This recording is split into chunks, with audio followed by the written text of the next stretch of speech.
Hi, my name is Erica. Today we're going to talk about 9 money habits that are keeping you poor. These are things that I've learned through my own experience. I'm now 29 and definitely made a lot of mistakes in terms of my money mindset. And so I wanted to share with you some of the lessons I've learned and that have allowed me to build wealth and think more like a rich person. The first habit is keeping your savings all in your current account. I've got them all written here, so I'm gonna follow the list. This is something that I've actually learned from my family. It's very common when you come from a family that is very risk averse, they've never invested. The tendency is to keep everything in the bank in a current account. So the reason why this is not working is that that current account actually doesn't earn any interest.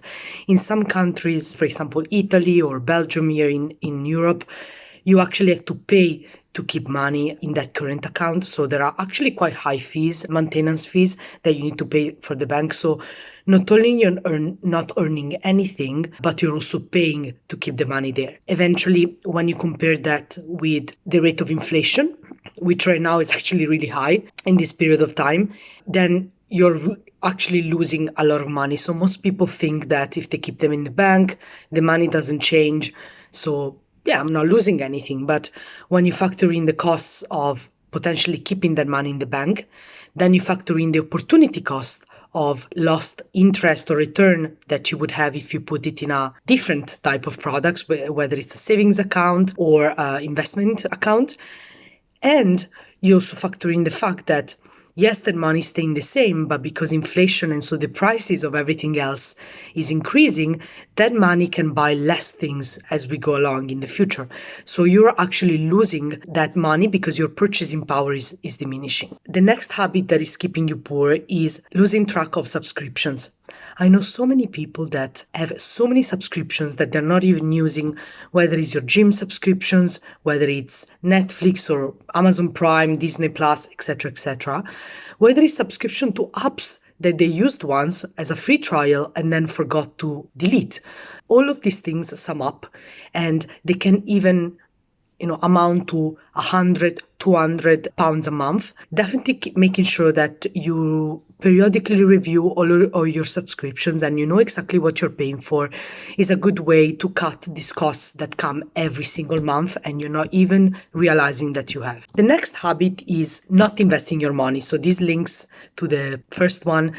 Not investing your money is a huge loss. And I actually have a video that I can link up here where I talk about how I manage my money at age 29. Investing your money, whether it's in real estate, whether it's in stocks and shares, whether it's in funds, but making sure you have a plan for investing your money in the long term and in the short term. The next one is buying things that you don't need very often.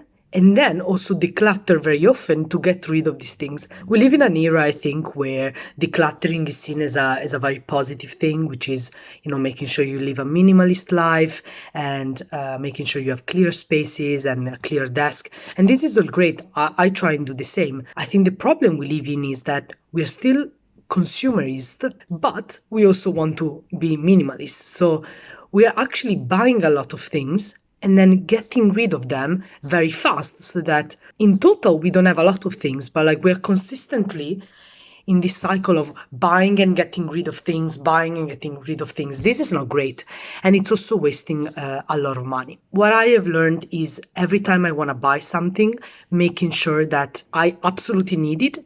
So even doing tricks like waiting before you buy something, waiting 12 hours, 24 hours, so that you know if it's an impulse purchase or if it's something you truly need. And if you truly need it, absolutely go for it. This is also not to say that you shouldn't declutter. I think you should absolutely declutter, but after you declutter, make sure the next time you are aware of what you're putting into the house and every purchase is really conscious and intentional. The next money habit that is keeping you poor is focusing on small money questions as opposed to big money questions. So we're all good at saying like, oh, I shouldn't buy that cappuccino in the morning, or this thing was £2 more expensive than the other one. And I have this tendency quite a lot. I really focus on small questions, but what I've tried to learn is move away from the small questions that are not going to move the needle from from the the big picture and focusing on the big questions. So the big questions are, what are some big expensive, big costs or big decisions that are going to affect your financial future? So one of these is, for example, how much are you paying for your rent? How expensive is the house you buy? What is the interest rate on your mortgage? We spoke before about subscriptions. What are the recurring costs you have that you have every single month? So we're not even speaking about going and splurging on once. Here we're talking about costs that are every single month they hit you. Another big question is, how much do you earn? Are you paid enough? Because there is a limit to how much you can save, but there is virtually no limit to how much you can earn. These are big money questions that are more useful and they're gonna make you richer as opposed to focusing on spending £5 here and there less. The next one is give more importance to face value than real value. This came up because I was speaking with a friend the other day and they said that their boyfriend wanted to buy a very expensive coat. This guy is his parents are in the fashion business. They having been trading textiles, so he really knows what quality is. Actually, when you review the label of this coat, he found out that it wasn't even in down feather. It was an acrylic synthetic material. So his boyfriend was going to pay, I don't know, £300 for this coat that was actually very poor material. One thing that I always try and do is, apart from looking at brand and really the face value of things, really looking at the quality of what I'm buying, making sure that I'm buying something that will last very long. And again, really steering away from brands, from appearance, and really looking at the intrinsic value of things that I'm buying and making sure that they are good quality. The next big money habit that is keeping you poor is not negotiating your salary or asking for a raise. And this is a big one. I've also been a victim of this in my early years, working hard and just hoping for the best. This is not how things work. If you want a raise and if you want to be promoted, you need to ask. And also you need to ask in advance. You need to have a plan for what's going to happen when you get promoted. This is a big one because if you're underpaid, you can focus on the small questions. You can focus on saving as much as you want, but you're not going to save and invest enough so that you can actually build a richer life. So this is a big one. And I would suggest everyone to review their situation and understand, have you got a raise in the last year or two? If not, why? Is there anything you can do to get paid more? Have you already demonstrated value that would allow you to get a raise? And again, especially now in an environment where there is high inflation, you definitely want to make sure you get paid at least more than what you were paid last year, if not, something that beats the value of inflation. The next money habit is not understanding the value of your skills. And this is connected to the previous one. Whether it's in a job or you are freelance or you are an entrepreneur, making sure you have a good assessment of what your skills are. And again, this was a mistake I made early in my career, especially when I was changing job, where I did not speak with people that were working in the industry. I was going into a very different environment, so I didn't understand what my skills was really worth.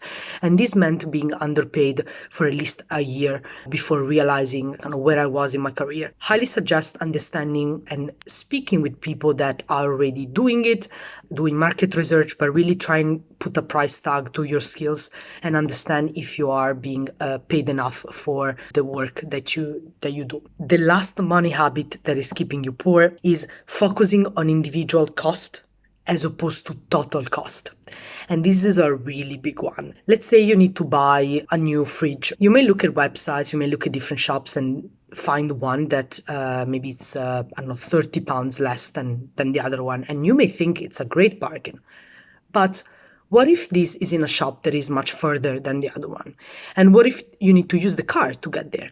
And it takes you 4 hours back and forth. Have you actually accounted for all the extra costs in terms of petrol, gas, in terms of the time that you're spending? What could you have used that time to do? Not all the free time needs to have a price tag attached to it, but especially if you're an entrepreneur or a freelance, your time has a value. And so if you're spending, 2 hours to go and 2 hours back just to save 30 or 40 pounds, is it really worth it? When you look at the total cost and you account for the opportunity cost of your time, the petrol cost, the effort, is it really worth it? So always make sure you focus on the total cost as opposed to the individual item cost. And maybe you will get a different picture of how much is getting that thing or getting that service done actually costs. I hope you like this video. If you are still with me up until the end, make sure you subscribe to the channel. I talk about money, career and work, and I talk about mindset. So if you enjoyed this video, check out my other videos linked in the description below and subscribe to the channel. I'll see you to the next one.